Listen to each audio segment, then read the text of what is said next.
comprises young women, youth with disabilities, pupils and students, unemployed youth, youth not in employment, education or training, youths living with HIV and AIDS, youths abusing substances, orphaned and vulnerable children, including street kids, youths in conflict with the law, and youths in the diaspora.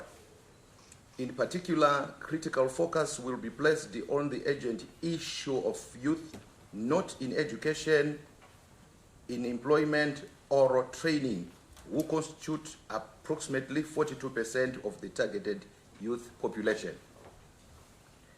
The National Youth Policy 2026 to 2030 supersedes the 2020 to 2025 version, which is now aligned to the National Development Strategy 2 2026 to 2030. While the impact of the previous policy was significant in championing initiatives such as the Youth Service in Zimbabwe program, launch of the Youth Fund, establishment of the Empower Bank, among others, the new policy now encompasses critical strategic interventions aimed at unlocking inter alia the following opportunities: decent job creation, entrepreneurship, technical and vocational education, recreation facilities, youth well-being and access to healthcare services, gender equality, and youth participation in decision-making processes and governance. In a strategic departure from the previous policy version, the National Youth Policy 2026 to 2030 boldly prioritizes interventions to address the following emerging issues: drug and substance abuse and mental health care, technological innovations, artificial intelligence and automation, and climate change. The policy opens up new entrepreneurship frontiers for youth-led enterprises through the provision of concrete mechanisms for financing, incubation, business development services, and market linkages. The National Youth Policy is anchored on 5 pillars, namely economic empowerment, technology and digital transformation, education and skills development, health and well-being, and governance. They are also supporting cross-cutting pillars comprising climate change and adaptation, gender equality and inclusivity, and coordination and partnerships. The economic empowerment pillar aims to elevate youth participation in the economy, thereby improving livelihoods and reducing poverty levels. Under a whole of government and society initiative, ministries, departments, and agencies, development partners, and the private sector will actively design tailor-made youth empowerment programs and projects. Government has already taken the lead through institutionalization of youth focal desks to champion youth programs across all ministries. A separate pillar on job creation seeks to catalyze job creation for youth's absorption across the mainstream economy. The technology and digital transformation pillar seeks to harness digital solutions to enhance youth engagement, access to information, and economic participation in the digital economy. Youths will be facilitated to fully utilize the existing digital and community information centers and the free Wi-Fi hotspots established in order to enhance their digital skills. The education and skills development pillar will endeavor to enhance access to quality education opportunities for youths.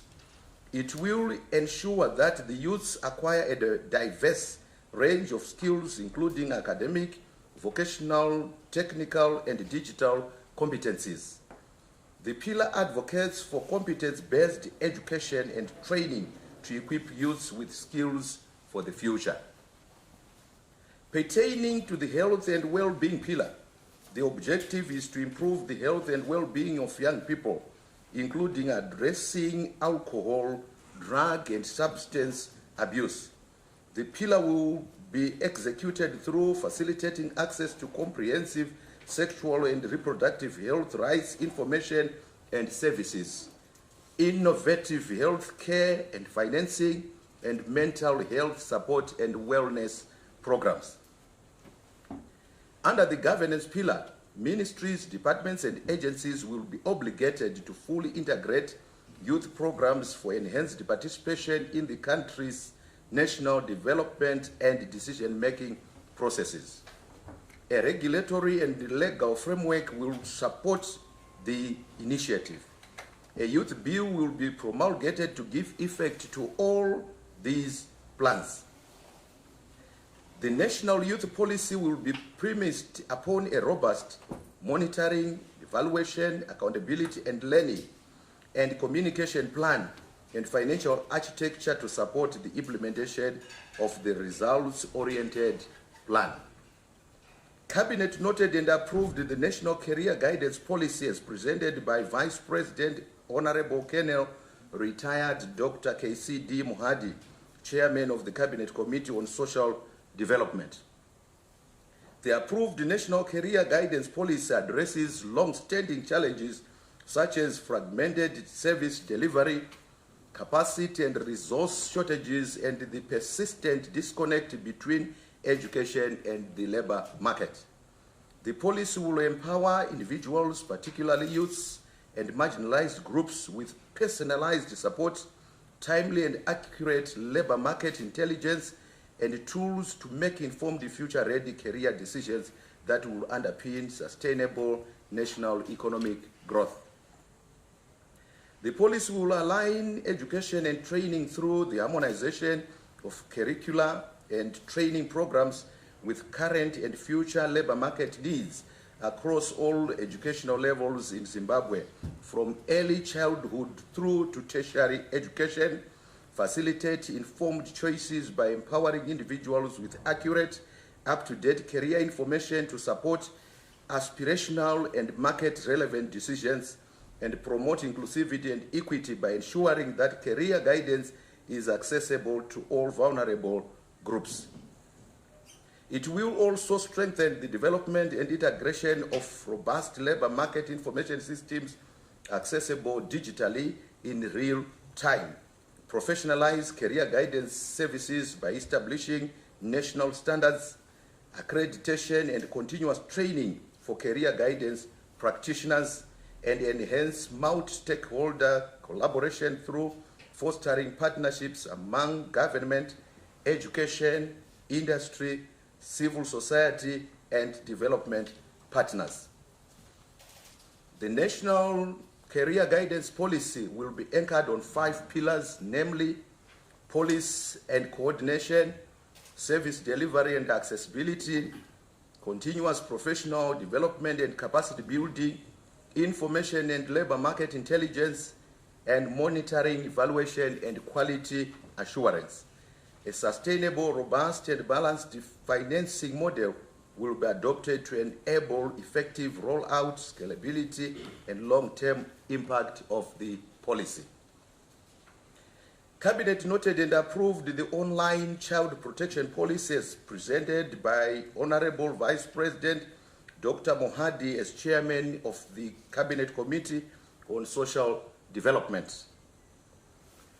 The Zimbabwe National Child Online Protection Policy 2026 to 2030 provides a national framework to safeguard children in the digital environment while ensuring that they benefit from opportunities offered by information communication technology, ICTs.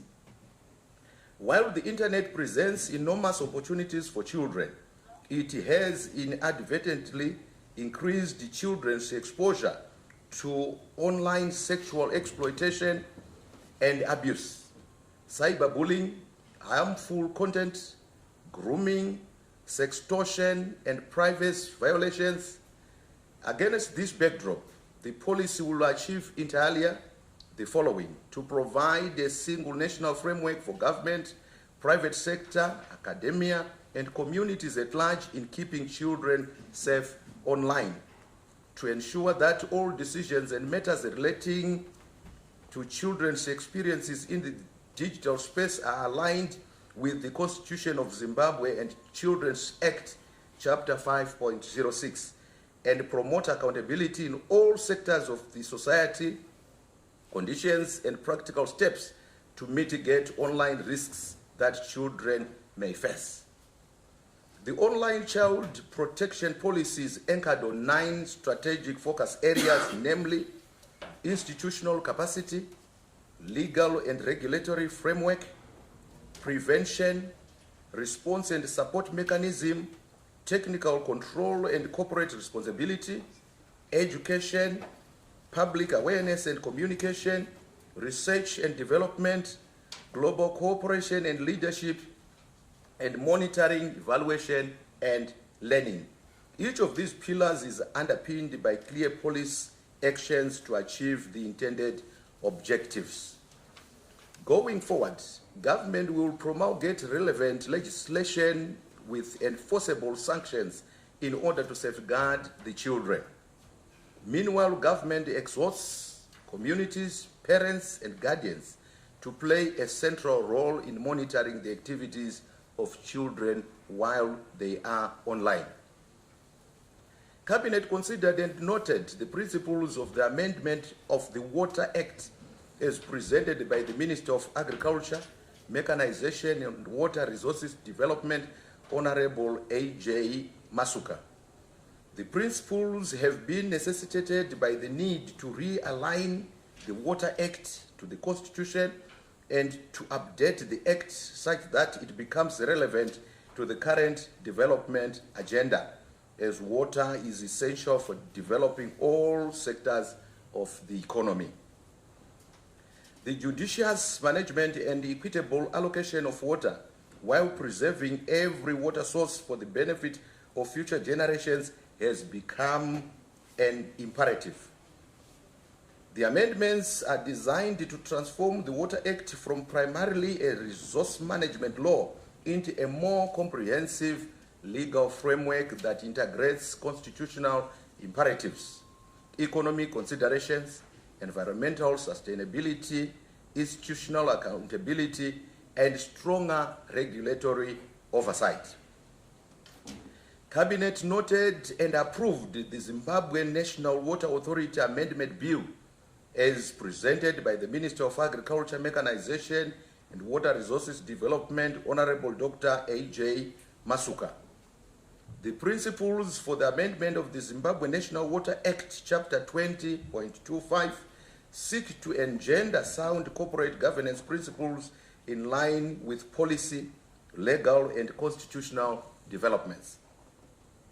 The principles will specifically entail the streamlining of ZINWA's dual and conflicting roles of regulator and service provider. The regulatory function will be removed and transferred to the ministry, with ZINWA evolving into a pure service-providing agency of government, in line with the Public Entities and Corporate Governance Act, Chapter 10.31. I thank you. Thank you very much, Honorable Minister, for presenting today's Cabinet highlights. Let's move to the first round of 3 questions. Over to you, colleagues. Yes. Thank you, Chief Sec. My name is Panashe from Sources Media. My question is directed to Honorable Mavetera. Are we going to see a total ban on social media for children? And if we are going to see the ban, how is the government going to enforce this, since most of the companies are not based in Zimbabwe? Thank you.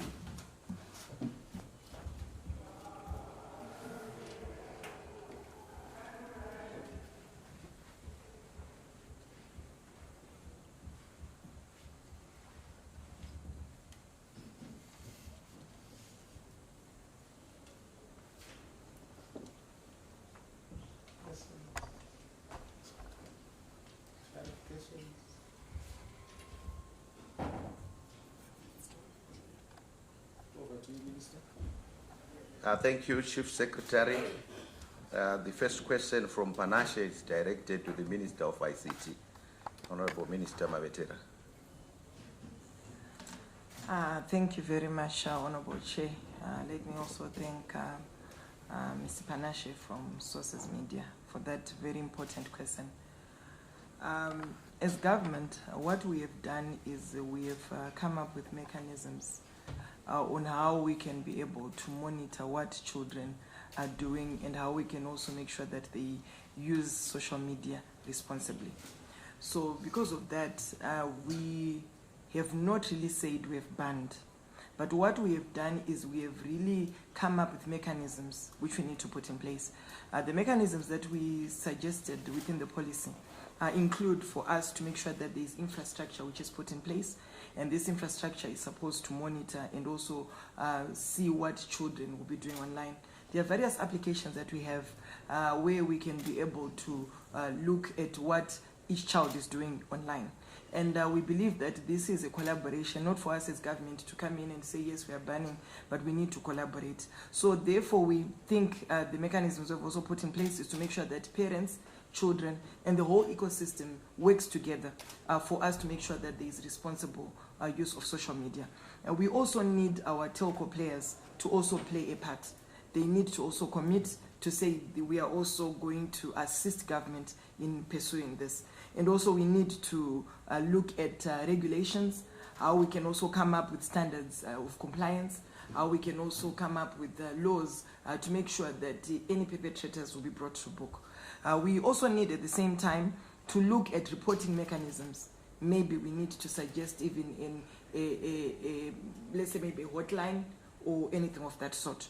So this is going to be done through a committee that has been approved by Cabinet, which we're going to be calling the Child Online Protection Committee, which includes the Minister of Justice, or the Minister of Justice, the Ministry of Public Service, the Ministry of Primary and Secondary Education, and of course ourselves as Ministry of ICT. We believe that there is quite a lot that we need to do. As Zimbabwe, we also are working towards a digital inclusion program, which is seeing us even looking at how we can adopt artificial intelligence greatly, and therefore we need to work together, the Ministry of Primary and Secondary Education, to say what policies do we need to put in place so that we achieve this. We have considered, together with the Ministry of Primary and Secondary Education, a policy where we want to introduce a one learner, one tablet or one device policy, where, of course, from 2027, we are hoping that we'll be able to try to work together with parents and try to see how we can really enhance our digital inclusion as a country. We were happy that our President, His Excellency Dr. Idi Mnangagwa, has given us an ambitious target of achieving a 100% digital literacy by 2030. And that can only happen if we're going to come up with the enough mechanisms so that we protect our children online. So definitely, yes, the committee is going to come up with more robust measures that we're going to put in place. But currently, we've put systems in place and mechanisms within the policy. And as we're now coming up with the Post and Telecommunications Act, we think that there is also a way that we can also incorporate this so that at least it becomes quite enforceable. Thank you. The second and last round, yes. Thank you, Chief Sec. My name is Latro Nyang from ZN Prime. My first question goes to Minister Machagaire. Looking at the National Youth Policy, are there any short-term and long-term activities that are actually lined up? Because we are looking at a period from 2026 to 2030. Probably are there any short-term activities that are coming up to actually say that you begin the implementation? Then my second question will go to Minister Masuk. It may sound maybe monotonous or rhetoric, but is the water that residents are drinking safe? Okay, thank you very much. Yes. Thank you, Chief Sec. My name is Deborah Matabu from the Herald. My question is directed to the Minister of Youth. What funding mechanisms are there in place to support the various activities that you mentioned? And also, what incentives are there for the private sector for them to uptake youths into the formal job market? Thank you.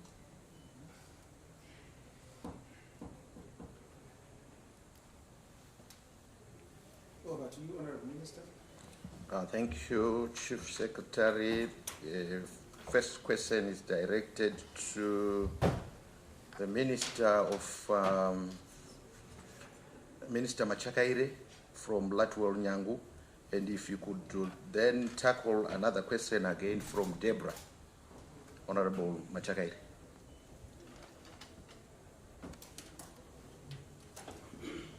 Thank you, Honorable Minister. Firstly, allow me to thank Mr. Nyangu for a very pertinent question. First and foremost, I would also like to appreciate and thank the Cabinet for approving this National Youth Policy 2026 to 2030. But before I get into his answer, I would like to start by highlighting or outlining why we are here today. The previous policy, which was implemented in 2020 to 2025, in line with Section 12 of the policy, it's supposed to be revised in every 5 years. So now, because of the National Development Strategy 2, this is now moving in line with the strategy. But coming back to your question on short-term programs that are there, we've got various issues that we have on the table as the youth, or as the youth department.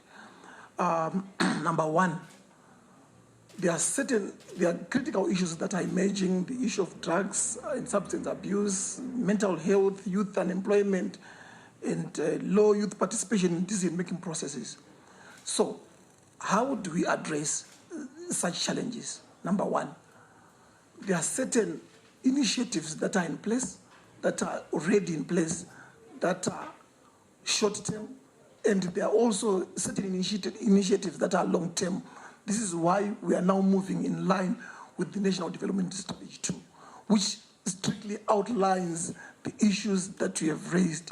But nevertheless, I also want to say, through the skills that we have, remember we focus on vocational training skills, so we also have short-term programs that we are training our youth. They will also have long-term, whereby we give them long-term skills, short-term skills.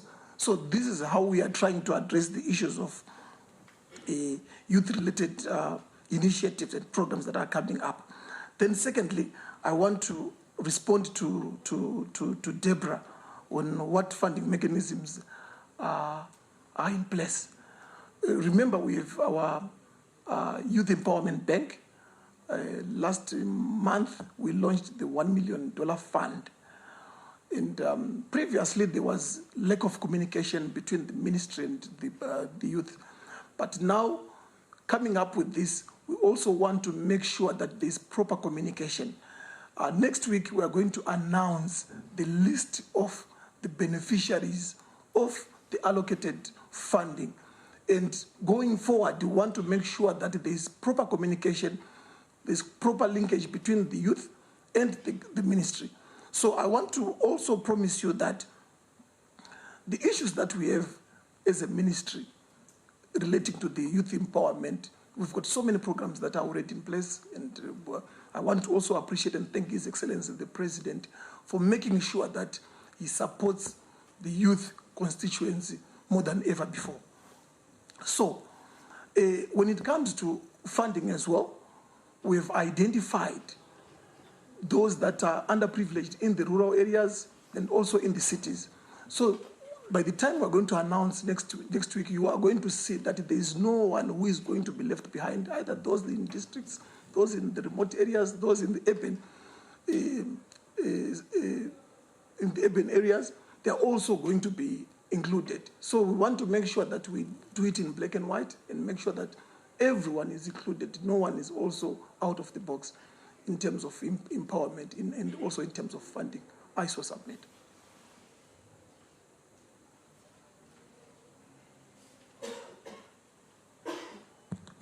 The last question is directed to Minister Masuka from Latwell Nyangu. Thank you, Chair, and thank you to ZTN. maybe there's need some clarification. The role of the ministry responsible for water is dual. The first is bulk water supply, like we're building Country, for example, for bulk water supply to Harare, and we are doing Kwai Shangani for bulk water supply to Bulawayo.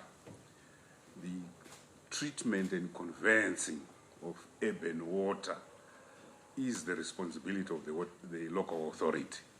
So in the instance of Harare, the question of whether residents are drinking wholesome potable water, perhaps according to the WHO guidelines and our own very high standards, must actually be redirected to the local authority. But our role is provision of bulk water, which then is treated by the local authority for conveyancing to residents.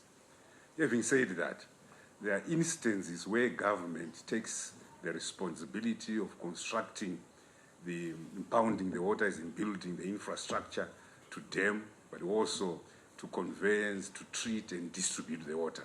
And we do so through more than 400 water points, treatment works throughout the country. In fact, the Zimbabwe National Water Authority operates the most extensive water treatment works throughout the country on behalf of government.